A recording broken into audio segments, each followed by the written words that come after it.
Welcome to Gatecrashers, a podcast dedicated to kicking open the door to your next favorite thing. Our mission, our creed, our code is this: to make all things more approachable and accessible to everyone.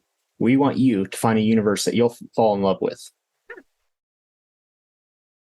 So today we're going to talk about Minor Threats, which is a comic about D-list, maybe even Z-list supervillains, as they try to get by after the killing of Kid Dusk, the sidekick of the Insomniac in Twilight City. He's a sort of Batman-like figure, and that's the Robin that he lost.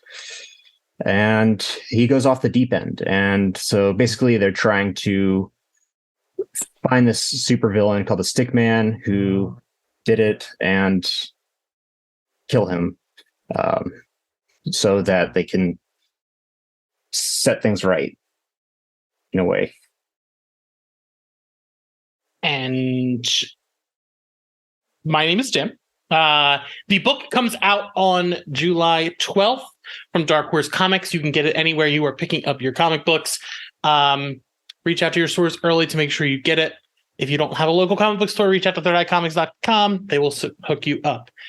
Quinn, who are we talking to today?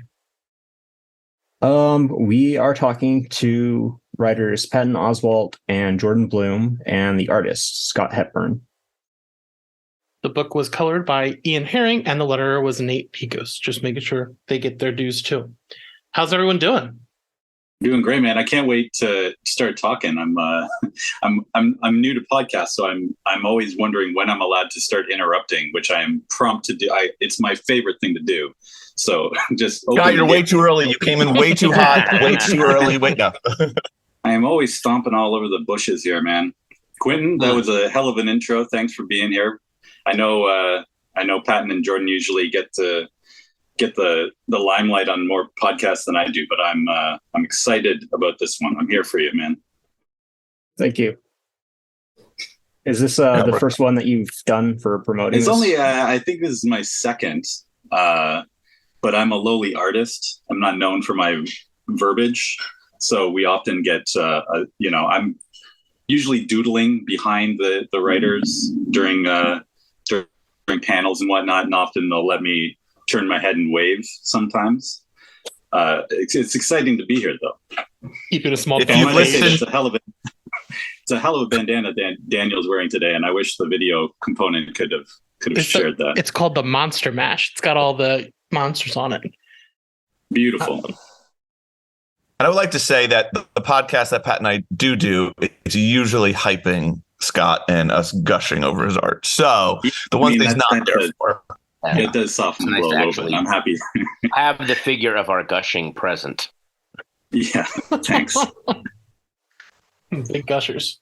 Yeah, you weren't getting out of this one. After I'm looking, I have stared at the panel of the body so long. We're going to get into it, but Quinn, it's all you. Take it away.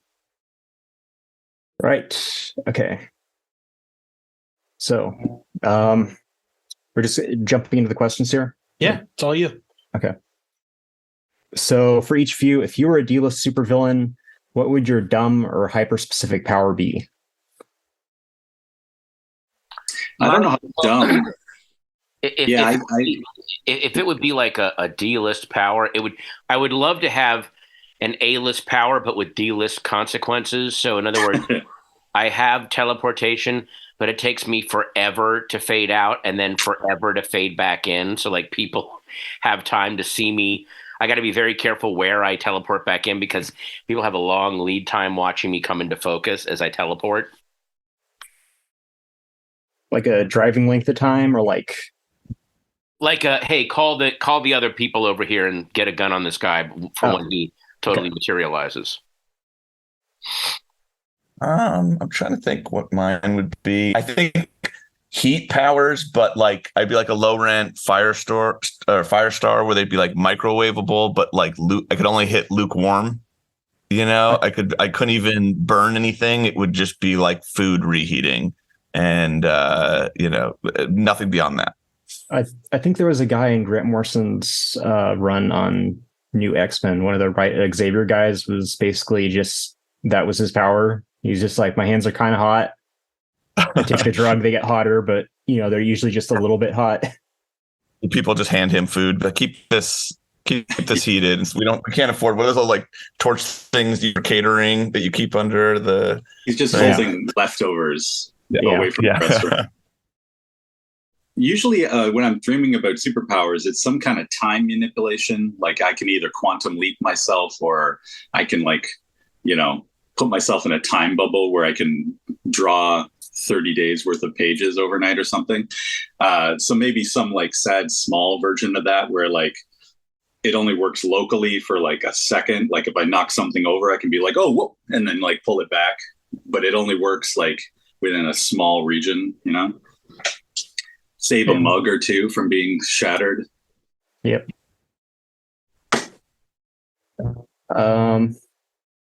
Okay, so Minor Threats draws a lot from existing characters found in the sort of comics that DC and Marvel do, like nocturnal vigilantes, D-list supervillains that do heists with vermin and toys and things like that. But you guys always managed to make something fresh about them. Were there ever any worries about being compared to different pre-existing characters, or were you always confident that you could do something like, what if we had Batman, but he was like the antagonist or secondary antagonist of the story? Well, I mean, we were definitely doing known tropes and general ideas, almost like in The Watchmen, there are clearly characters that are based on other characters that you've already seen, but we were trying to like kind of parody not even parody, but like show in a parallel universe that there are weird stand-ins kind of across all times, much like the hero with 1,000 faces. There is always a driven vigilante. There's always a superpowered trying to be above it all. Then there are the street level people, and then the weird chaos agent. So we just worked our variations on those themes.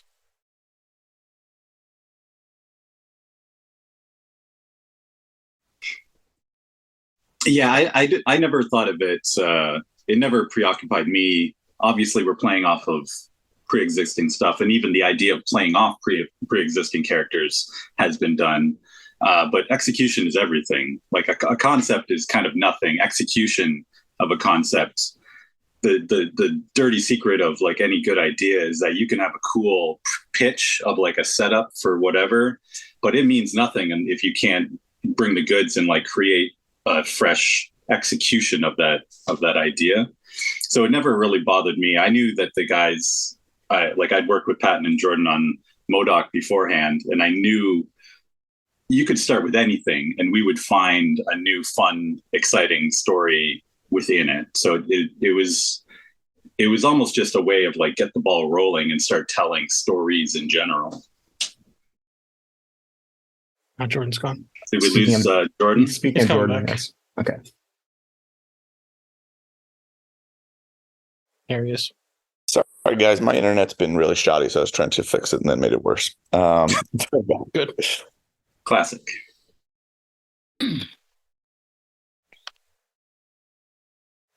think the next one's yours, Dan. Yeah. So, Scott, I have adored the looks of all these characters, and I know last time we all got to talk about like how the designs came to be after the first volume is wrapped. I'm very curious if there's any characters that stood out to you. Like, I'm super proud of this design, and are there any that you're like, I really want to put them in a new suit?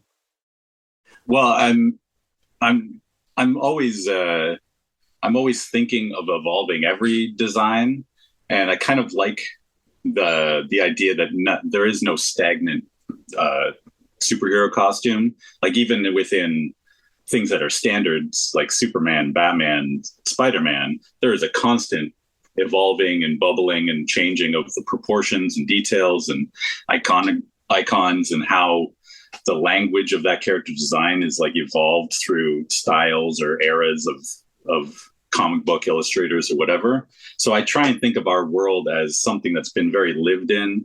So there's been iterations of all these, like, this isn't the first time Brain Tease put on a costume. This, who knows how many versions before and after of this look he'll have. So I'm always the idea that it like could grow into something else. I think is like built into any design, and I don't know how much we want to give away, but there's definitely more versions of these designs coming. Good to hear. Yes. I don't know if I have a favorite exactly. I was really excited. I was really proud of my a lot of the Continuum characters, but they never actually they're sort of secondary to our story. Hopefully we get to keep using them more. There's a new character in our world that I think is my favorite design that I've ever done, but I don't think we can reveal that. I could probably show you. Can you see this? Damn. I'll cut around the spoilers, but holy shit. Sure.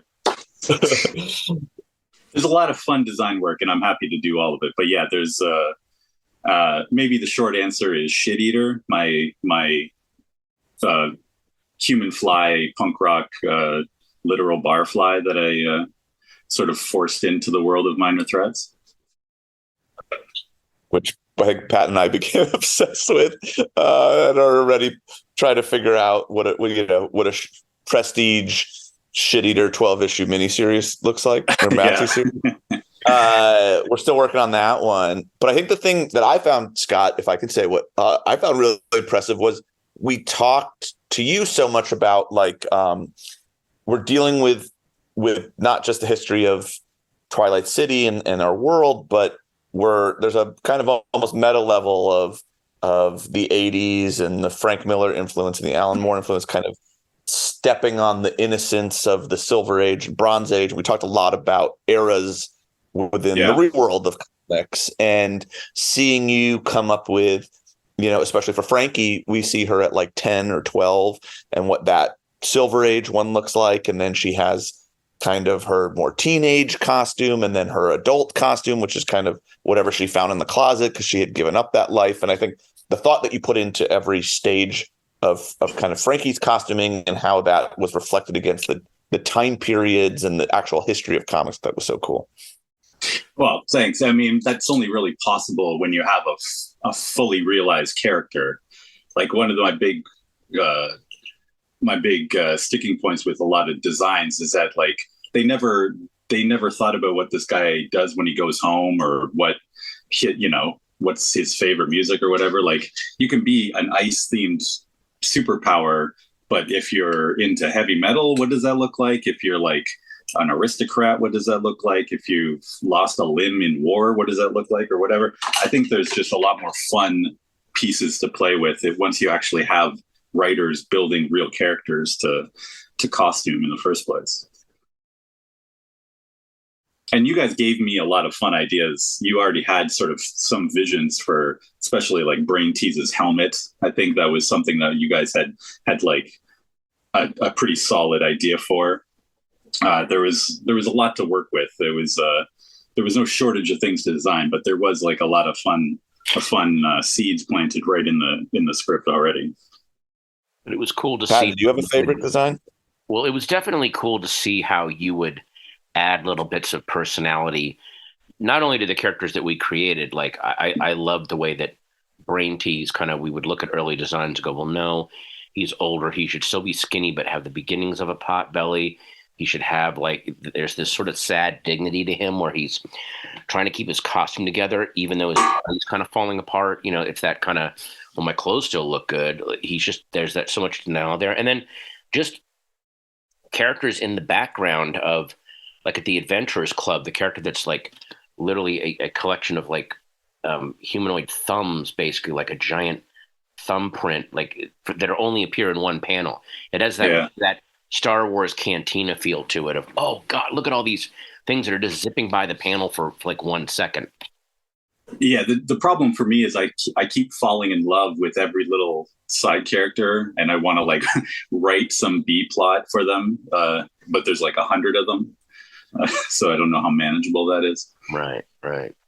And it feels sort of like the first time since the Cantina that's really sort of worked. Like I feel like people have tried to manufacture the Cantina type scene. Like we've got all these eccentric characters here, you know, and you guys want to hear about their stories. But like, this is the first comic. This is like the first piece of media, I guess, where like I've really felt that click, you know, not just like, oh, we are trying to recreate the Cantina scene, but something where each and every one of the weird eccentric characters has something that sticks with you. Right.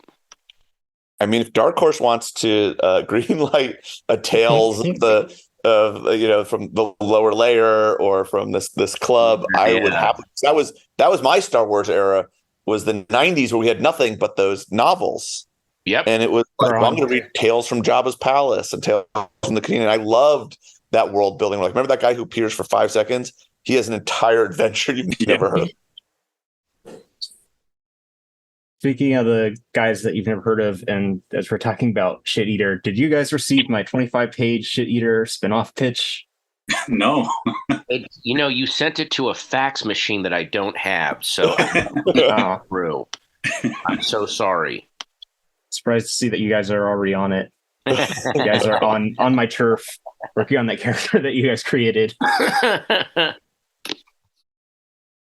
yeah, that's half a joke. Yeah, I'm gonna force it into reality one way or another. I'm gonna make publishers around the world have to actually declare that they're printing and carrying Shit Eater. Goals.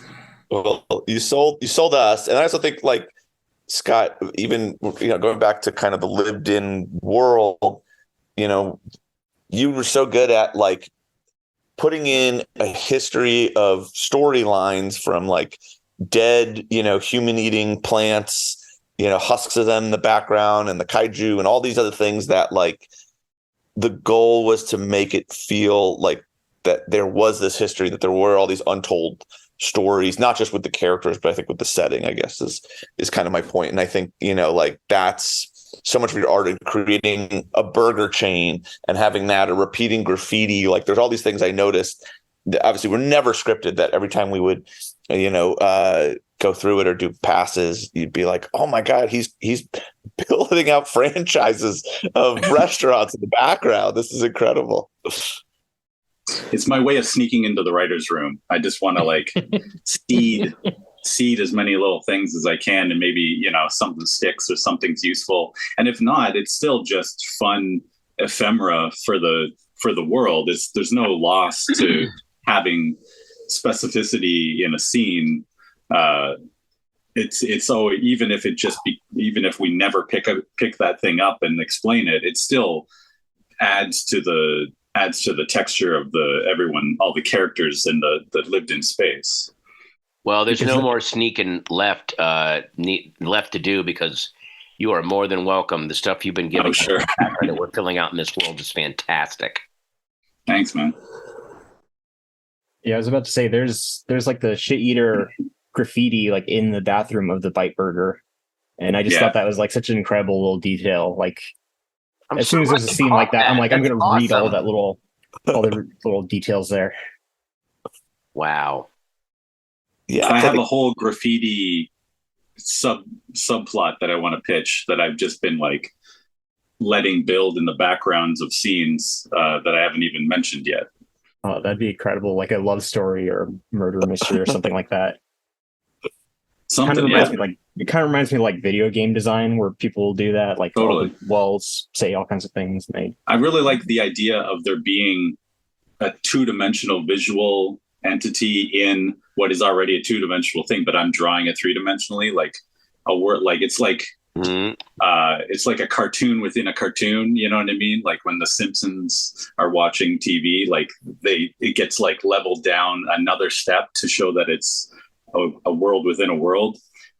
So I like the idea of thinking of like what a drawn visual within a drawn visual can be. And then maybe some of those graphics are sentient. Maybe there's a whole existing plane of characters that are just sort of in the background this whole time. I love that. That's amazing. Don't give everything away right now. No, Scott. I'm not. We can edit all that. We're not recording this, right? Yeah. Of course not. But I feel like, a lot of people's complaints about comics these days, and I have that sometimes too, is you're done in less than 5 minutes, right? You read through it. And I think there's something about adding this density to the comic, this lived in thing, this world that you can really explore. And, and every time you read it, you're discovering something, and, the world just goes so far beyond even the panel that's in front of you. That's a Jordan in Suicide Squad, the helicopter, Sheila had a name, and like there was a pilot who like saw it as his child. There's like so much going on in the background. This comic like emulates that. Damn. I love this book. Sorry. I'm just like looking Getting at choked up. Yeah, not to kiss ass here, but like this was my favorite book of the last year, and it's not just because Jordan's my friend, but like this shit is. I want 1,000 volumes of this. But Quinn, you go into your next question. So do we. We have 1,000 stories to tell. So Yeah, we're just gonna keep making people buy it one way or another. Good. Thank you. Your turn, Quinn. Sorry. Oh no, it's all good. I was just thinking about how, I don't know, I love it in the exploration of like who gets to be a superhero, because like those kind of circumstances like aren't given to everyone. Sometimes people have certain powers, or sometimes they look a certain way, and like shit eater. Okay. Anyways, did you guys have the 5 characters down near the beginning, as in who you wanted to use, or was there a lot of process going there? Were there ever more than 5, less than 5, kind of different sort of characters in that main group who didn't make it or got recycled into something else? Well, the whole overall idea started off as a Batman idea that I had called Jay, where the Joker breaks out, Batman comes down like a ton of bricks, the Bat family comes down like a ton of bricks on Gotham. And I wanted to do, the book was called Jay, but then there's this group of, and I called them the C list because it's Calculator, Crime Doctor, Copperhead, Crazy Quilt.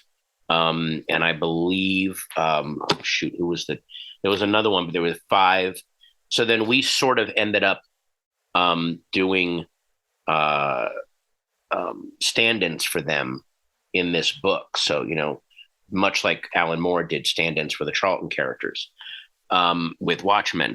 But it's still that idea of, I think every comic book universe, Marvel, DC, even some of the books at Image and stuff like that, have like over the years, the Rogues Gallery ends up having a weird status and pecking order to it. And I love that because, writers are reflecting what real life is, even if they're doing something that's in a fantasy setting. And I love that happens naturally. And so I wanted to see what the effect of that would be, told completely from the point of view of the lower denizens and no one else. Like, this is the world that you're in. Yeah, I feel like we kind of looked at some of who are the street level villains. You know, we knew we wanted them all to kind of feel like their time had passed, like they were Bronze Age, Silver Age villains, and they're watching the modern age kind of destroy the world they know, and they don't know how to kind of move forward in it. So, I think we knew we needed a Riddler, type character. So that's kind of where Brain Tease came, someone who's, kind of more mental based and planning and plotting and obsessive. And, Snake Stalker, we knew we wanted a muscle. We wanted someone in the vein of like the Rhino was a big favorite of ours. And I think we kind of just looked. Snake Stalker's Copperhead. Scalpel is Crime Doctor. Calculator is Brain Tease. Pigeon Pete is sort of Crazy Quilt, sort of Frankie, but Frankie is a way more competent character to be the center. She's not Crazy Quilt. So, we just had a lot of fun going, well, what does street level look like in our universe? Because street level also means practical almost to a fault. This is like as Jordan always pointed out, these are not chaos engines. These are not world conquerors. These are, how do I reliably knock over armored cars, banks, even liquor stores to make enough money to get to live nice for a few months and then do the next gig. Yeah. And you commit to your gimmick. And I think we wanted a gimmick that everyone would underestimate. This toy thing, it felt very Silver Age. It felt very villain of the week. There are other characters who kind of have similar gimmicks. So we wanted it to be like, well, how is this character with the toy based? How is this character going to lead this group, and how is she going to survive this night with much kind of deadlier villains out there? And that was kind of the fun of her underdogness was even related to her gimmick. Right. Okay. Were there ever any plans to have a Snake Stalker point of view issue, or was he always not gonna? We wish we had more issues, but I think the not being able to do a Snake Stalker issue leads to something really cool in the future that we can't talk about yet. I'll say that, like, the last thing I want people to think is that what happens to him and his significance in the story is forgotten or was for shock value or whatever. There are major repercussions of what happened to that character, and his legacy almost plays a bigger role than he does. If that makes sense. The ending definitely suggests that. Something that Patton and Jordan do really well is they don't leave anything on the table. Like, they know all the cuts of meat that they're using. Everything is intentional. There's no like lazy plot choices just because to have a fun scene. Things are reverberating for a long time in the best way for story and for character. So there's no way that they would let someone beloved like Snake Stalker just be lost and his story just ends so cleanly. I don't know how to explain what is going to come next, but I promise that they love him just as much as everybody else. I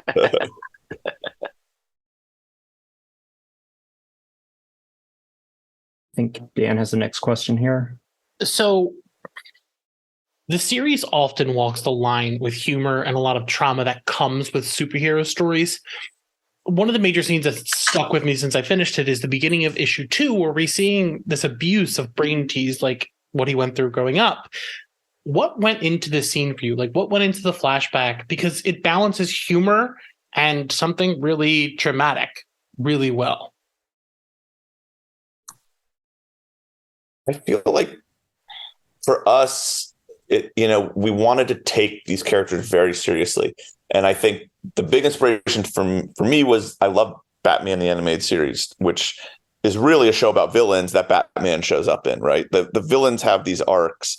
The villains are fleshed out. There's never, why Clayface is like Clayface, or why Killer Croc, or all these characters, they have these really rich, tragic backstories, and you have to go, well, what would compel someone to put on a brain helmet and create puzzles for a superhero and dedicate his life to that? And like, there has to be something deep down psychologically that is driving these characters to make these choices. And I think it was just asking questions, and also the fun of the book, I think structurally, is you meet all these characters in the first issue and you kind of judge them based on what other characters and other comics to be like. And then each issue we get to, switch and they get to narrate. And suddenly these characters that we thought were a joke are telling us their story and telling us how they arrived in this horrible place, making these horrible decisions. And I think we wanted to lean into that. So we wanted you to kind of prejudge Brain Tease only to show you that there was a deeper emotional tragedy at his core. Right. And also in real life, you meet people and you make assumptions about them, like this person's evil, this person's incompetent, this person is trustworthy. And then because you don't know their backstory, you don't know what brought them to the point where they met you and what their actual agenda is until you keep reacting with them as another person. And that's the constant flavor and spice and sometimes shock and letdown of life. We wanted to make sure to really embrace that, even in a crime setting, even with people who have some sort of street code, but that code can be precarious when real life jumps in. Yep. There is one thing before we go to the next question. When you through issue 2, you get to see kind of like how his powers are working. Whose idea was it to do that chalkboard style speech bubble, like when he's in those sequences where his powers are rolling? I don't remember. It was definitely in the script. What's a for Scott to draw, right? Like, how do we make this more visual? Oh yeah, we definitely mapped that out in the script. That was definitely a thing of like, we want this guy to have, because it's his overall. It's almost like how he's visualized how his nemesis, the Insomniac or whatever superhero, he's just applying it to a supervillain, and it's also a guy who has been on Alton Island in prison. He knows what the cells are like. He knows what it does to you mentally. Again, it's all these characters have skills that if they had been pointed in the right direction, would have made them given them a pretty good life. But because of the damage and the pettiness, and and the way that you then, there are so many people that are villains that they're just people who use their gifts in the wrong way because of abuse that they got.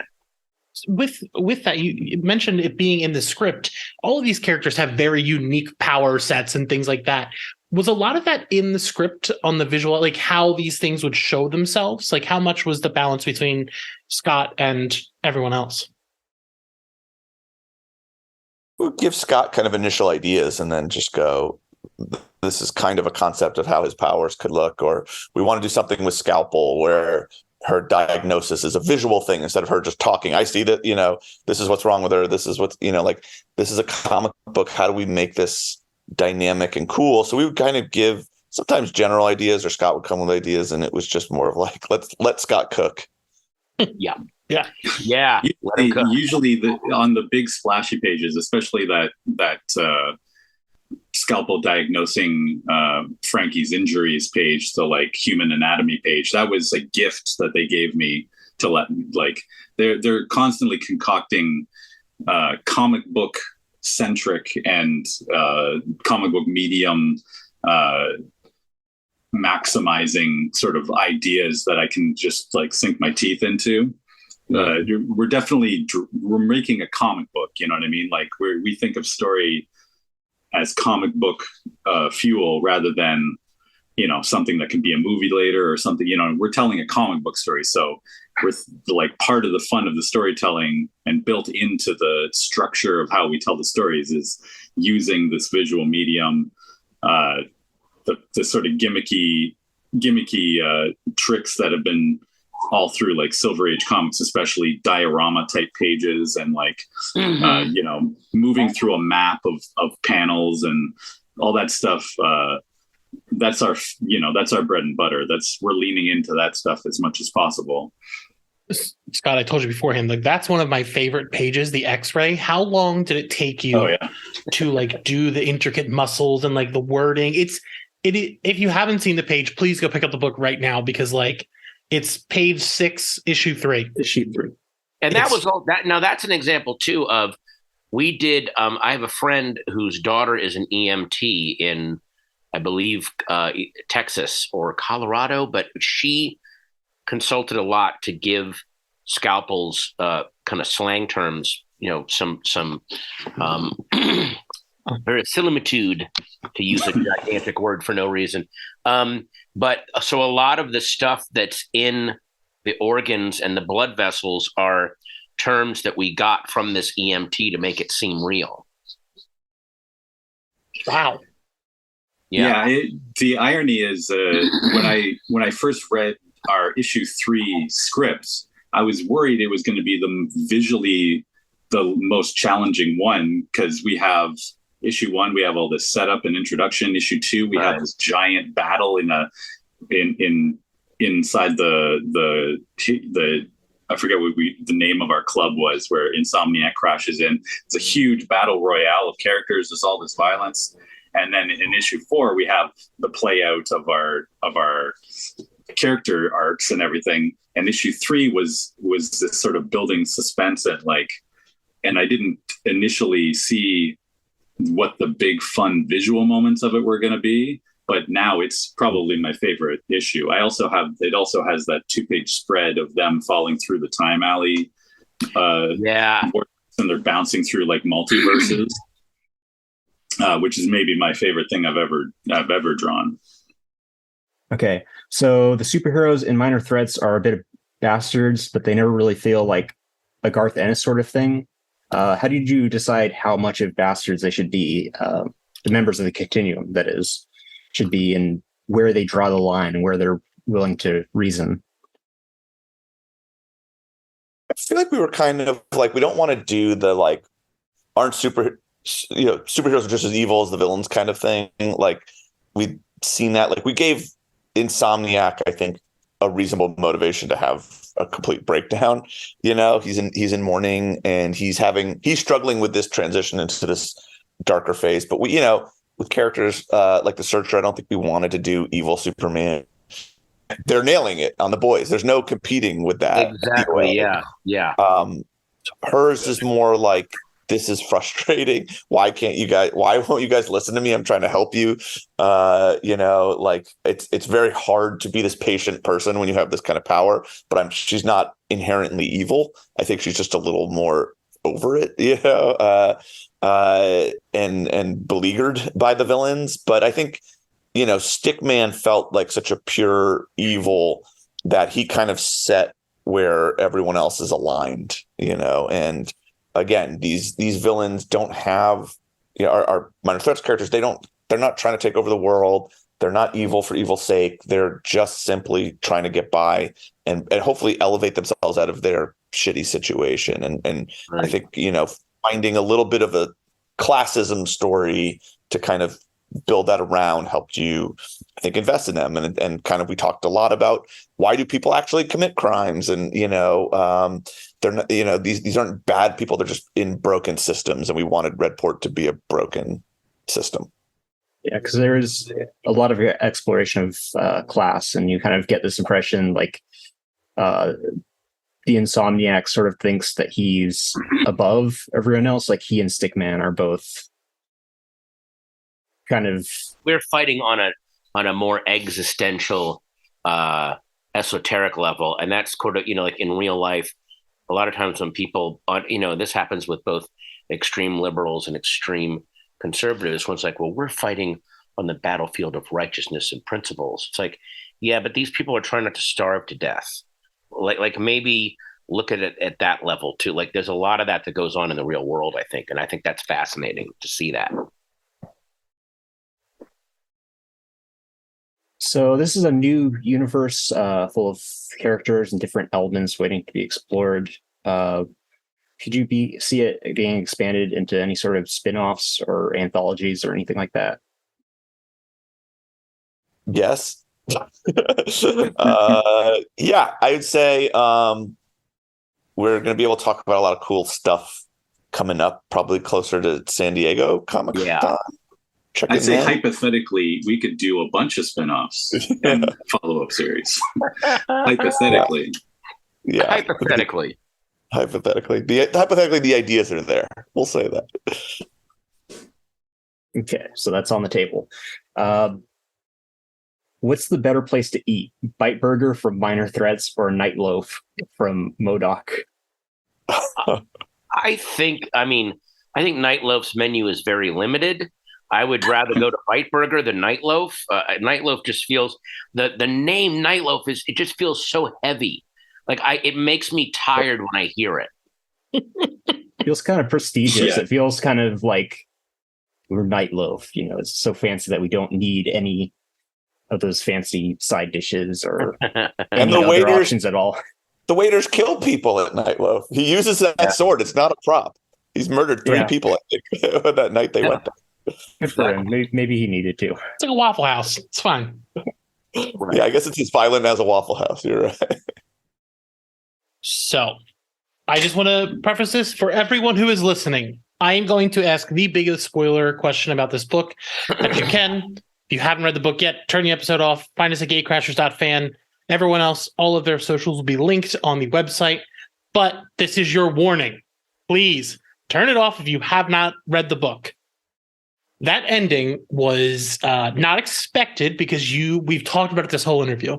These are characters who are trying to get by, like they're using their tools for what they can do. They're crooks. They're not criminals.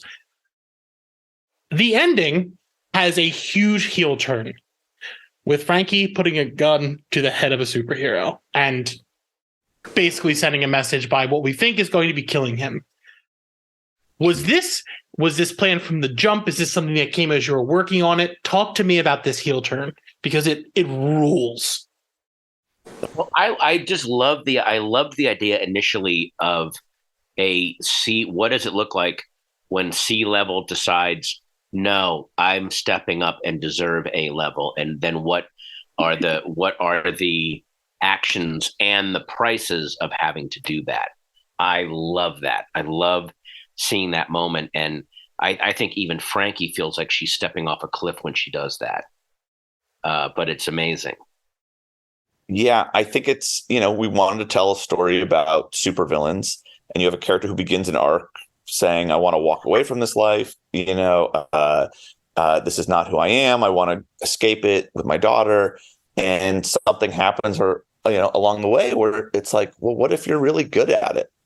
What if this is the thing you're meant to do? And she has all these people telling her how to be a supervillain. And I think this is her way to carve this new path forward in this world that's changing. And it's her marrying the old ways and the community aspects of the Silver Age style her mom was a part of, but still going, we need to get more aggressive and we need to get more organized because there's this power vacuum and the world is shifting. And this is our chance to be something more than a joke. Wonderful. Well, thank you all for being here. If you haven't already bought the book, please do so. It's out July 12th, the first volume, and you can find it from Dark Horse anywhere you get comics. Thanks for being here.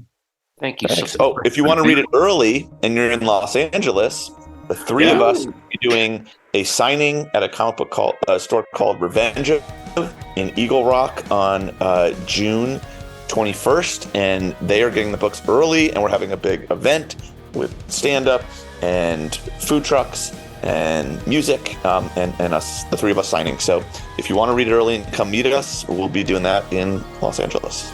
You're gonna like it. You're gonna love it. Thank you.